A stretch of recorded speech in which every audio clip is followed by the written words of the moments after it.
Welcome back, Crammers, to question 17. Here's some integers where a is the smallest and d is the largest.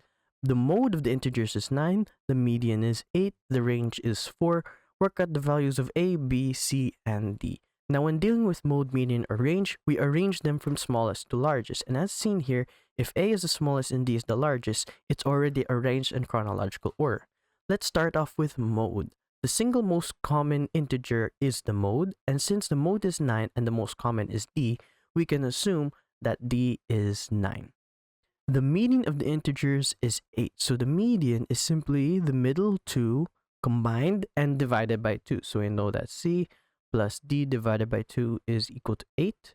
We already found d to be 9, so c plus 9 divided by 2 is equal to 8. Multiply both sides by 2 to remove the denominator.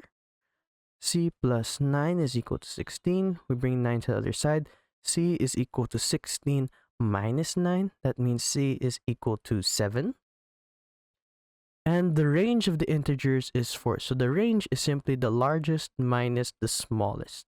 So we know that the range is 4. So we can simply write the largest minus the smallest is equal to 4.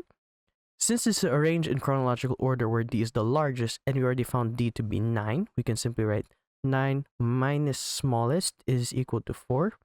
We bring smallest to the other side and 4 here. So we have 9 minus 4 is equal to smallest. Therefore, 5 is the smallest. And since the smallest is A, that means A is equal to 5.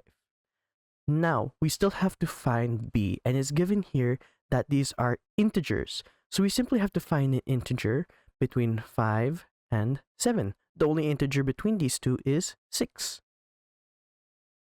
Thanks for watching. Cram, then scram.